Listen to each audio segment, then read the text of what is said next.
Hello friends, welcome back to our channel. So आज हम इस वीडियो में बात करेंगे बजाज फाइनेंस के ऊपर। एक हमारे ही व्यूअर ने रिक्वेस्ट किया है बजाज फाइनेंस के बारे में मेरा व्यू जानने के लिए, तो उस पर हम बात करने वाले हैं इस वीडियो में और डिटेल में चर्चा करेंगे। और कैसा लग रहा है चार्ट्स पर। फंडामेंटली तो बहुत स्ट्रॉन्ग कंपनी है, आप सभी को पता है कि बहुत ही ज़बरदस्त मैनेजमेंट है और कंपनी है। बट टेक्निकली कैसा लग रहा है वो हम इसमें डिटेल में देखेंगे, तीनों ही टाइम फ्रेम्स पर, डेली, वीकली और मंथली चार्ट्स पर। और इसमें मेरी दरख्वास्त ये है कि बिल्कुल चिपक के बनी रहेगा एंड तक और स्किप करके वीडियो में देखिएगा, अदरवाइज़ हो सकता है आपसे लेवल्स मिस आउट हो जाएं। अगर आप मेरे चैनल पर नए हैं तो आप मुझसे जुड़ सकते हैं by subscribing my channel and hit the bell icon, so that जब भी मैं कोई नई वीडियो डालूँ आपको सबसे पहले नोटिफिकेशन आ जाए। और आप सभी को पता है इसी तरह की मैं वीडियो ऑन डिमांड से बनाता रहता हूँ और बताता रहता हूँ आप लोगों को कि कैसा लग रहा है मेरे को कोई भी स्टॉक। इससे पहले की वीडियो भी मैंने जो बनाई थी ट्राइडेंट पे और आईओबी पर, वो भी मैंने वीडियो ऑन डिमांड ही बनाई थी। और ये भी वीडियो जो होने वाली है ये भी वीडियो ऑन डिमांड है। इससे पहले भी हमने जितनी भी चर्चा की है, चाहे वो आईओसी के बारे में बात की हो, एचपीसीएल बीपीसीएल के बारे में कंपैरिजन भी दिया था मैंने तीनों ही चार्ट्स के बारे में। और उसके बाद मैंने बैंक्स के बारे में बहुत चर्चा की है। आईटी मैंने बताया था, एचसीएल टेक मैंने प्रॉफिट बुक किया था और देखिए एचसीएल टेक उसके बाद नीचे आया भी है। तो इसी तरह से हम ये भी देखते हैं कौन सा सेक्टर रोटेशन चल रहा है, कहाँ कहाँ पर अपॉर्चुनिटीज़ अभी भी अवेलेबल हैं। अदानी पोर्ट्स, अदानी ग्रीन्स में हमने कहाँ निचले स्तरों पर बात की थी। बॉम्बे स्टॉक एक्सचेंज जो मैंने बहुत ही नीचे स्तरों पर 800 के आसपास बात की थी, और उसके बाद अभी देखिए कहाँ पहुँच चुका है बॉम्बे स्टॉक एक्सचेंज भी। तो इसी तरह के आइडियाज़ आपको फ्यूचर में भी देखने को मिलते रहेंगे अगर आप मुझसे इसी तरह से जुड़े रहेंगे। और मेरी एक ही दरख्वास्त है, आप मेरे चैनल पर आ ज़रूर रहे हैं, बट आप मुझसे मेरे चैनल को सब्सक्राइब नहीं करें तो वो मेरी एक रिक्वेस्ट रहेगी आप सभी से कि आप मेरा चैनल भी सब्सक्राइब कर लीजिए। बिल्कुल फ्री ऑफ कॉस्ट कंटेंट है और बिल्कुल ट्रांसपेरेंसी के साथ मैं आपको ये भी बताता हूँ कि कहाँ पर मैंने पोजीशन बना रखी है और कहाँ पर मैं निकल चुका हूँ। तो यही ट्रांसपेरेंसी के लिए आप बिल्कुल जुड़ सकते हैं मुझसे। और आज की वीडियो शुरू करते हैं बजाज फाइनेंस के साथ। बजाज फाइनेंस का जो चार्ट है थोड़ा सा बियरिश चार्ट हो गया है। क्यों? क्योंकि इसके सारे ही मूविंग एवरेजेस के नीचे चला गया है बजाज फाइनेंस। और हालांकि कंपनी फंडामेंटली बहुत स्ट्रांग है, बहुत ही बढ़िया कंपनी है, बट इसमें सिर्फ एक ही चीज़ ध्यान रखनी थी। इसमें जितने भी मूविंग एवरेजेस हैं 70 के आसपास, 7070 के आसपास इसने जब ये ब्रेक डाउन दिया था अपना ऑलमोस्ट 200 डेमा का, उस वक्त एक ये इंडिकेशन था कि अभी इसमें से एक बार के लिए निकल सकते हैं। मैं आपको हर बार बताता हूँ 200 डेमा का बहुत ही ज़्यादा सिग्निफिकेंस है, क्योंकि पूरे एक साल में अगर वो उस एवरेज को तोड़ देता है तो वो एक इंडिकेशन है कि एक बियरिश सिग्नल होता है, और वो इसने ऑलरेडी तोड़ दिया था काफ़ी पहले। और जो तोड़ा भी था वो भी काफ़ी अच्छे वॉल्यूम के साथ तोड़ा था और काफ़ी बियरिश ये बार बनी थी। ये देखिए जितनी बार भी ये 200 एमा के आसपास आया है इसने हर बार सपोर्ट लिया। ये देखिए यहाँ पर 200 एमा पर सपोर्ट लिया, जैसे ही नीचे ओपन हुआ उसके बाद तुरंत सेम डे इसने रिकवरी की और ऊपर जाके क्लोजिंग दी। तो ये 200 डेमा के आसपास यहाँ पर भी सपोर्ट लिया, फिर ये जो तोड़ा है इसने यहाँ पर, इसके बाद इसने रिकवर नहीं कर पाया है। और यही एक इंडिकेशन होता है कि अब ये थोड़ा सा बेरिश है और अब इसमें से अगर पोजीशन है तो एक बार के लिए निकल ज़रूर सकते हैं। यहाँ पर अभी एक सिर्फ रेस्पाइट क्या दिख रही है, हालांकि पता नहीं है कि ये होगा कि नहीं होगा, बट इसमें एक हैमर पैटर्न बना है। हालांकि आप ये भी बोल सकते हैं इसने यहाँ पर भी एक मॉर्निंग स्टार पैटर्न बनाया था, बट वो चला नहीं और इसने फिर से ये ब्रेकडाउन दे दिया बहुत बड़ी रेड कैंडल के साथ। अभी फिर से ये इसमें एक हैमर कैंडल बना है और उसके बाद एक ग्रीन कलर का सिग्नल आया, ग्रीन कलर की कैंडल बनी है।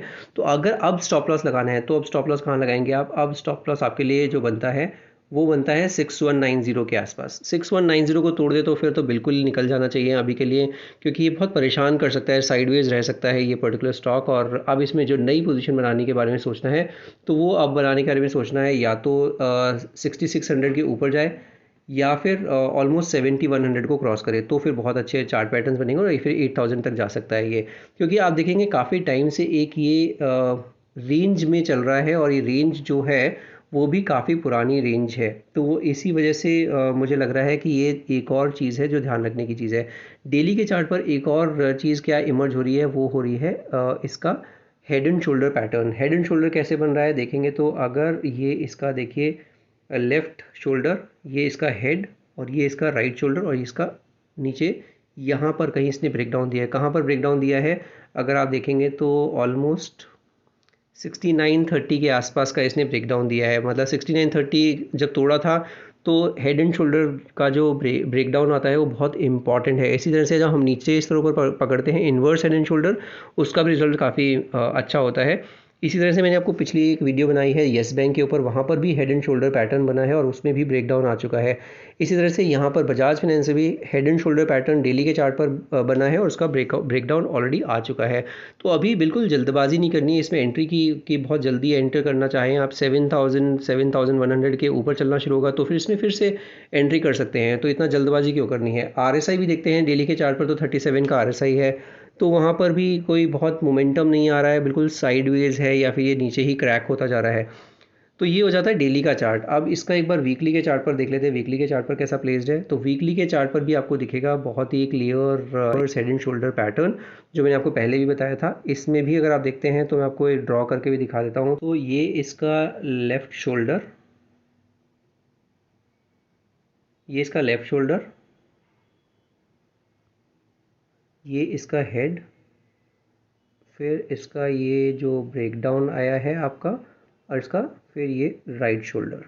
और ये देखिए किस तरह का ज़बरदस्त एक picture perfect head and shoulder pattern बना है। और यहाँ पर ही ये जो ब्रेकडाउन दिया है वो यहीं पर दिया है 7000। इनफैक्ट वीकली के चार्ट पर तो बहुत ही अर्ली सिग्नल्स आ गए थे 7000 के नीचे। जब ये सस्टेन करने लगा था तो फिर ये ऑलमोस्ट आपको बता दिया था कि हेड एंड शोल्डर का नेकलाइन इसने ब्रेक कर दी है और अब हो सकता है इसमें काफ़ी तेज़ी से गिरावट आए।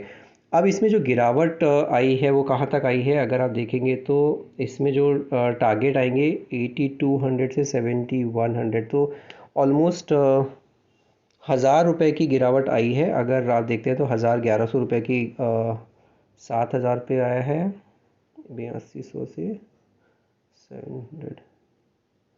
तो इसका जो टारगेट निकल के आ रहा है हेड एंड शोल्डर का वो 5800 तक का टारगेट निकल के आ रहा है और अभी चल रहा है 6421।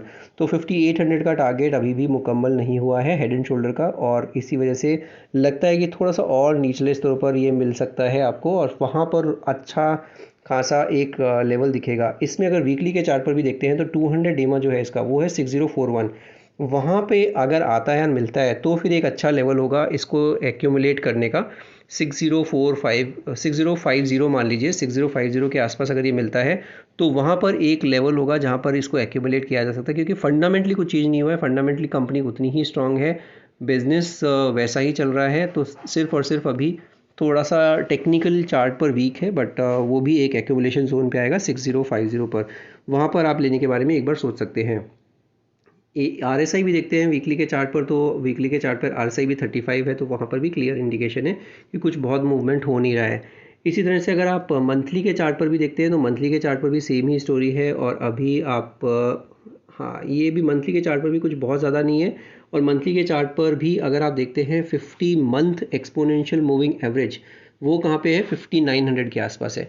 तो मैंने 5800 का टारगेट जो बताया वो 5900, 6050 ये सारे लेवल्स हैं जहाँ पर सपोर्ट है। तो हो सकता है 5800 ना आए, 5900 से वापस चला जाए, 6050 से वापस चला जाए, 6100 से वापस चला जाए। तो एक्यूमुलेशन जोन जो होगा आपका वो होगा 5800 से लेके 6100 के बीच में। तो वहाँ पर आप एक्यूमुलेट कर सकते हैं और इसमें अगर आप नई पोजीशन बनाना चाहते हैं तो और थोड़ा सा रुक जाइए। वहाँ पर आपको एक लेवल मिलेगा जहाँ पर कि आपको बहुत अच्छे मतलब एक्यूमुलेशन जोन मिलेगा। अभी RSI भी 47 है मंथली के चार्ट पर भी, तो वो भी कुछ क्लियर इंडिकेशन दे रहा है आपको कि बिल्कुल साइडवेज है, अभी कुछ मूवमेंट नहीं है और अभी मोमेंटम बिल्कुल है नहीं इस पर्टिकुलर स्टॉक में। तो वेट कर लीजिए। आई थिंक अगर आपके पास है तो स्ट्रिक्ट स्टॉप लॉसेज जो मैंने बताए हैं उनको बिल्कुल स्ट्रिक्ट स्टॉप लॉस के साथ बने रहिए।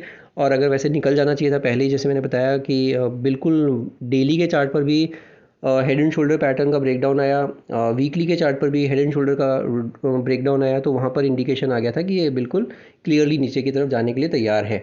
तो इसी तरह के आइडियाज़ आपको फ्यूचर में भी देखने को मिलते रहें, इसके लिए आप मेरा चैनल ज़रूर सब्सक्राइब कर लीजिए, बेल आइकन दबाना बिल्कुल नहीं भूलिएगा। और अगर आपको वीडियोस पसंद आ रही है, कंटेंट अच्छा लग रहा है तो एक लाइक तो बनता है, लाइक तो कर ही सकते हैं और अपने दोस्तों के साथ शेयर ज़रूर कीजिएगा। अगर आपने मेरी पिछली वीडियो नहीं देखी येस बैंक पे तो बिल्कुल देखिएगा, क्योंकि वहाँ पे एक वार्निंग सिग्नल मैंने जारी किया है, अलर्ट जारी किया है, तो वहाँ पे बिल्कुल देख लीजिएगा अगर आपके पास येस बैंक में पोजीशन है तो। बजाज फाइनेंस में मेरी कोई पोजीशन नहीं है तो ये ध्यान रखिएगा, बट फिर भी अपने फाइनेंशियल एडवाइजर से डिस्कस करके ही कोई पोजीशन लीजिएगा। आज की वीडियो में सिर्फ इतना ही। Will see you in the next video. Thank you so much for watching this video.